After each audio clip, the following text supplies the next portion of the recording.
ರುದ್ರನಿಗೆ ಏನು 100 ಆನಂದಗಳಿವೆ, ಆ 100 ಆನಂದಗಳಿಗೆ ಸಮಾನವಾದದ್ದು ಈ ಚತುರ್ಮುಖ ಬ್ರಹ್ಮನ ಒಂದು ಆನಂದ ಅಂತ ಅರ್ಥ. ರುದ್ರನಿಗೆ 100 ಆನಂದಗಳು ಅಂತಂದ್ರೆ ರುದ್ರನಿಗಿರುವ ಆನಂದ ಒಂದೇ, ಆ ಆನಂದದ 100 ಪಟ್ಟ ಆನಂದ ಇವನಿಗೆ, ಚತುರ್ಮುಖ ಬ್ರಹ್ಮನಿಗೆ ಅಂತ ಅದರ ತಾತ್ಪರ್ಯ. ಇತಿ ರುದ್ರಾತ್ ಶತಗುಣ ಮಾತ್ರ ಆನಂದ ಉಕ್ತೇ. ಚತುರ್ಮುಖ ಬ್ರಹ್ಮನಿಗೆ ಅವನ ಆನಂದದ ಪರಿಮಾಣವನ್ನ ತೋರಿಸುವಾಗ ಹೇಗೆ ತೋರಿಸಿದ್ದಾರೆ? ರುದ್ರಾತ್ ಶತಗುಣ, ರುದ್ರನಿಗಿಂತಲೂ 100 ಪಟ್ಟು ಹೆಚ್ಚಾಗಿರುವಂತಹ ಆನಂದವನ್ನ ತೋರಿಸಿದ್ದಾರೆ. ಆದ್ರಿಂದ ನತಾವತ ಆನಂದಮಯ ವಿರಿಂಚ, ಆದ್ರಿಂದ ಆನಂದಮಯ ಎಂಬ ಶಬ್ದದಿಂದ ವಾಚ್ಯನಾದವನು ಈ ಚತುರ್ಮುಖ ಬ್ರಹ್ಮ ಅಲ್ಲ. ಯಾಕೆಂದ್ರೆ ಆನಂದಮಯ ಎಂಬ ಶಬ್ದ ಅಪರಿಮಿತ ಆನಂದವುಳ್ಳವನನ್ನು ಹೇಳ್ತದೆ. ಚತುರ್ಮುಖ ಬ್ರಹ್ಮನಿಗಿರುವುದೆಷ್ಟು? ರುದ್ರನಿಗಿಂತ 100 ಪಟ್ಟು ಆನಂದ ಮಾತ್ರ ಹೆಚ್ಚು, ಅಪರಿಮಿತವಾದ ಆನಂದ ಅವನಿಗಿಲ್ಲ. ಆದ್ದರಿಂದ ವಿರಿಂಚ ಆ ಶಬ್ದದಿಂದ ವಾಚ್ಯ ಅಲ್ಲ. ಯಥೋ ವಾಚೋ ನಿವರ್ತಂತೆ ಅಪ್ರಾಪ್ಯ ಮನಸಾ ಸಹ ಆನಂದಂ ಬ್ರಹ್ಮಣೋ ವಿದ್ವಾನ್ ಇತಿ ಆನಂದಮಯಸ್ಯ ಅಪರಿಮಿತಾನಂದತ್ವ ಉಕ್ತೇ. ರುದ್ರನಿಗೆ 100 ಪಟ್ಟು ಆನಂದ ಇದೆ, ರುದ್ರನಿಗಿಂತ 100 ಪಟ್ಟು ಆನಂದ ಇದೆ ಚತುರ್ಮುಖ ಬ್ರಹ್ಮನಿಗೆ. ಆದ್ರೆ ಪರಮಾತ್ಮನಿಗೆ ಮಾತ್ರ ಅನಂತ ಆನಂದ ಇದೆ ಅಂತ ಎಲ್ಲಿ ಕಂಡು ಬಂದಿದೆ ಅಂದ್ರೆ ಅಲ್ಲೇ ಉಪನಿಷತ್ತಿನಲ್ಲೇ ಕಂಡು ಬಂದಿದೆ. ಯಥೋ ವಾಚೋ ನಿವರ್ತಂತೆ, ಯಾವ ಪರಮಾತ್ಮನನ್ನ ತಿಳಿಯಲಿಕ್ಕಾಗದೆ ಮಾತುಗಳೆಲ್ಲ ಸೋತು ಮರಳಿ ಬರ್ತವೆ, ಮನಸ್ಸು ಕೂಡ ಮರಳಿ ಬರ್ತದೆ. ಅಂಥ ಆ ಪರಮಾತ್ಮ ಏನಿದ್ದಾನೆ ಅಂಥ ಬ್ರಹ್ಮನಿಗೆ ಆನಂದವನ್ನು ಯಾರು ತಿಳ್ಕೋತಾನೆ ಅವನು ಮುಕ್ತನಾಗ್ತಾನೆ ಅಂತ ಇತ್ಯಾದಿ ವಿವರಣೆ ಅಲ್ಲಿ ಬಂದಿದೆ. ಅದಕ್ಕಾಗಿ ಪರಮಾತ್ಮ ಆನಂದಮಯ, ಅನಂತ ಆನಂದವುಳ್ಳವನು. ಪರಮಾತ್ಮ ಹಾಗಲ್ಲ, ಈ ಚತುರ್ಮುಖ ಬ್ರಹ್ಮ ಹಾಗಲ್ಲ ಅಂತ ಅರ್ಥ. ಇದೆಲ್ಲ ಬ್ರಹ್ಮಾನಂದವಲ್ಲಿಯಲ್ಲಿ ಈ ಆನಂದ ತಾರತಮ್ಯದ ಬಗ್ಗೆ ಬಂದಿರುವಂತಹ ವಿಚಾರ. ತೇಷತು ಮನುಷ್ಯ ಗಂಧರ್ವಾಣಾನಂದ ಅಂತ ಹೀಗೆ ಅನೇಕ ಕಕ್ಷೆಗಳನ್ನ ಅಲ್ಲಿ ವರ್ಣನೆ ಮಾಡಿದ್ದಾರೆ. ಈ ಭೇದ ಇರುವುದು ಅಂದ್ರೆ ಇದೇ ಅರ್ಥ. ಇಲ್ಲೇ ಮುಂದೆ ಇದೇ ಸೂತ್ರದಲ್ಲೇ ಮುಂದೆ ಜೀವಬ್ರಹ್ಮರಿಗೂ ಜೀವರಿಗೂ ಭೇದಗಳನ್ನೆಲ್ಲ ವರ್ಣನೆ ಮಾಡ್ತಾರೆ. ಬಹವ ಪುರುಷ ರಾಜನ್ ಉಟಾಹು ಏಕಏವಿತು, ಅನೇಕ ಪುರುಷರಿದ್ದಾರೋ ಒಬ್ಬನೇ ಇದ್ದಾನೋ ಅಂತ ಹೀಗೆಲ್ಲ ಪ್ರಶ್ನೆ ಮಾಡಿಕೊಂಡಿರುವ ಮಹಾಭಾರತದ ಕೆಲವು ಭಾಗಗಳನ್ನು ಕೂಡ ಆಚಾರ್ಯರು ಅಲ್ಲಿ ಭಾಷ್ಯದಲ್ಲಿ ಉದ್ಧರಿಸಿದ್ದಾರೆ. ಭಾಷ್ಯದಲ್ಲಿ ಅಥವಾ ವ್ಯಾಖ್ಯಾನದಲ್ಲಿ ಕೆಲವರು ಉದ್ಧರಿಸಿದ್ದಾರೆ.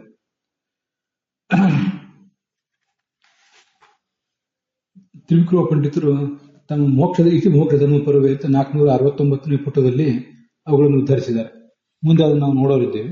ಆಚಾರ್ಯರು ಇವೇ ವಾಕ್ಯಗಳನ್ನ ಭವಪುರುಷ ರಾಜನ್ ಉತಾಹೋ ಏಕಏವತು ಅನ್ನೋದನ್ನ ಬೇರೆ ಕಡೆ ಪ್ರಾಯ ಭಾಗವತ ತಾತ್ಪರ್ಯ, ಮಹಾಭಾರತ ತಾತ್ಪರ್ಯ ನಿರ್ಣಯ ಇತ್ಯಾದಿ ಕಡೆಗಳಲ್ಲಿ ವರ್ಣನೆ ಮಾಡಿದ್ದಾರೆ.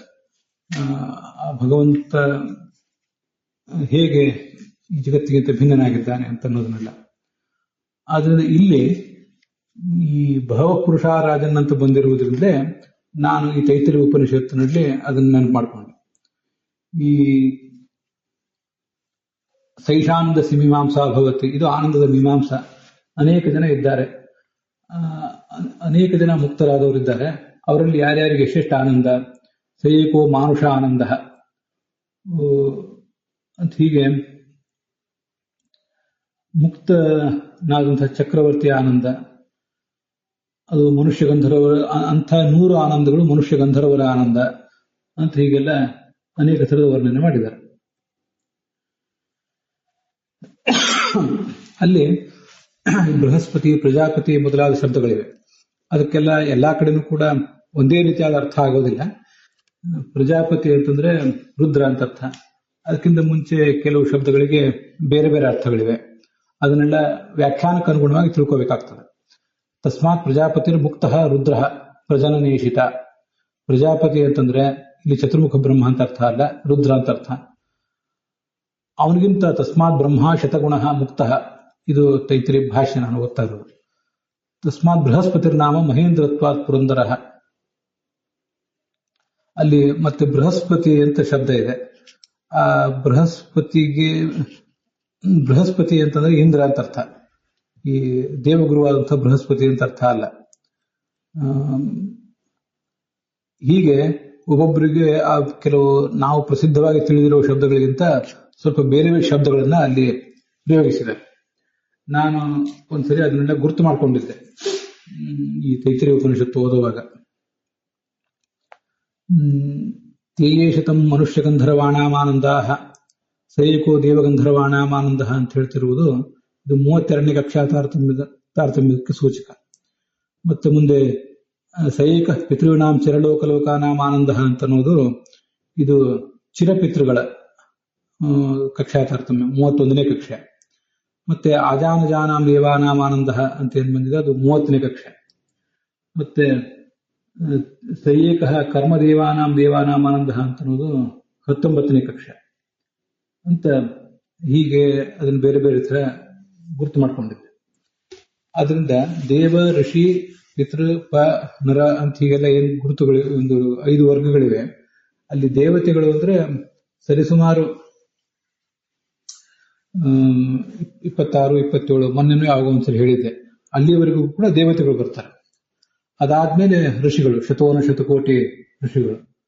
ಅದಾದ ಬಳಿಕ ಚಿರಪಿತೃಗಳು. ಚಿರಪಿತೃಗಳಾದ ನಂತರ ಈ ಚಕ್ರವರ್ತಿಗಳು ಅನ್ನುವ ಗುಂಪು. ಅದಾದ್ಮೇಲೆ ಮನುಷ್ಯೋತ್ತಮರು ಅನ್ನುವಂಥ ಗುಂಪು. ಹೀಗೆ ಅರ್ಥ. ತೇಷದಂ ದೇವಾನಾಮಾನಂದ ಸೈಕ ಇಂದ್ರಸ್ಯಾನಂದ ಅಂತಂದ್ರೆ ಇಂದ್ರ ಅಂತಂದ್ರೆ ಅಲ್ಲಿ ದಕ್ಷ ಪ್ರಜಾಪತಿ ಅಂತ ಅರ್ಥ. ಮುಂದೆ ಬೃಹಸ್ಪತಿ ಶಬ್ದ ಬರ್ತದೆ. ಆ ಬೃಹಸ್ಪತಿ ಶಬ್ದಕ್ಕೆ ಇಂದ್ರ ಅಂತ ಅರ್ಥ.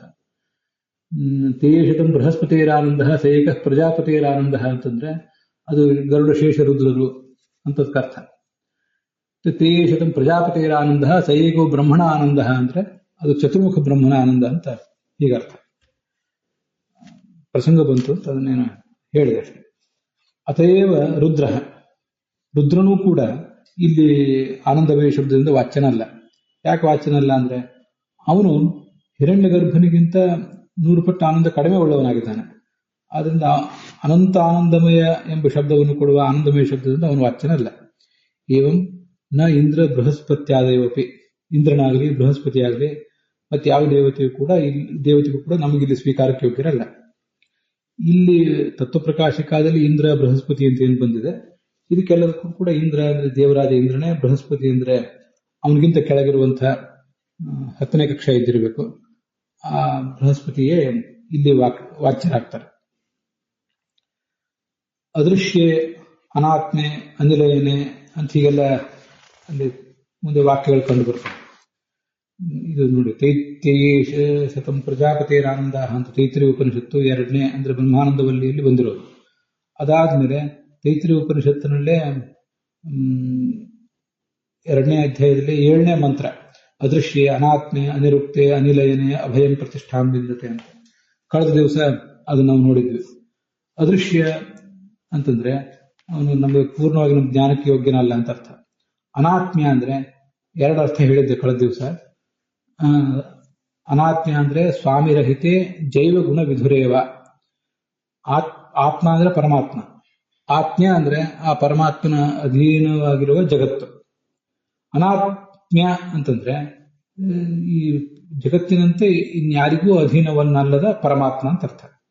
ಜಗತ್ತು ಸ್ವಾಮಿ ಸಹಿತ, ಯಾಕೆಂದ್ರೆ ಸ್ವಾಮಿಯ ಆಡಳಿತಕ್ಕೊಳಪಟ್ಟಿರುವುದರಿಂದ.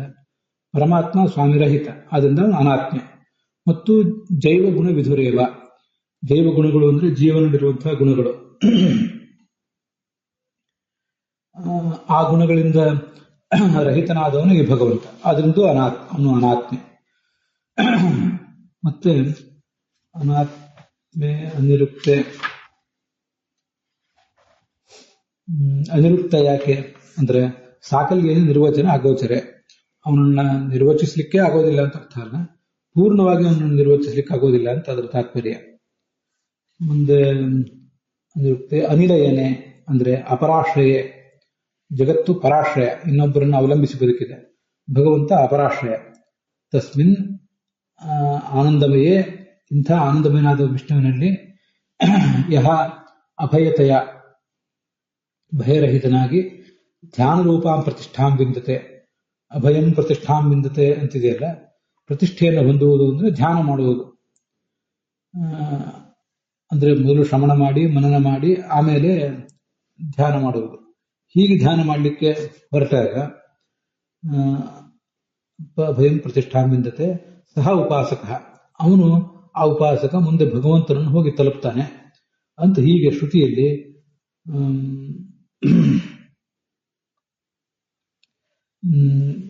ಶ್ರುತೌ ಪ್ರಕೃತ್ಯಾದಿ ಅಯೋಗ್ಯ ಸ್ವಾತಂತ್ರ್ಯಾದಿ ಶ್ರವಣಾತ್ ನ ಪ್ರಕೃತ್ಯಾದಿನ ಆನಂದಮಯತ್ವಂ. ಆ ಭಗವಂತನನ್ನ ಅಲ್ಲಿ ಸ್ವತಂತ್ರ ಇತ್ಯಾದಿ ರೂಪದಿಂದ ವರ್ಣನೆ ಮಾಡಿದ್ದಾರೆ. ಅವ್ಯಾವು ಕೂಡ ಭಗವಂತನನ್ನು ಬಿಟ್ಟು ಇನ್ಯಾರಿಗೂ ಕೂಡ ಹೊಂದದೇ ಇರುವಂತಹ ವಿಚಾರಗಳು. ಆದ್ರಿಂದ ಪ್ರಕೃತಿ, ಬ್ರಹ್ಮ ಮೊದಲಾದವುಗಳು ಯಾರು ಕೂಡ ಈ ಶಬ್ದದಿಂದ ವಾಚ್ಯರಲ್ಲ, ಆನಂದಮಯ ಎಂಬ ಶಬ್ದದಿಂದ ವಾಚ್ಯರಲ್ಲ. ಈ ಜಗತ್ತಿನಲ್ಲಿರುವಂತಹ ಪ್ರತಿಯೊಂದು ಕೂಡ ಆಜ್ಞವೇ. ಆತ್ಮ ಅಂದ್ರೆ ಪರಮಾತ್ಮ, ಅವನ ಅಧೀನದಲ್ಲೇ ಇದೆ. ಅನಾಜ್ಞೆ ಆಗಿರುವವನು ಈ ಜಗತ್ತಿನಲ್ಲಿ ಭಗವಂತ ಒಬ್ಬನೇ ಅಂತ ಈಗ ಅದರ ಅರ್ಥ.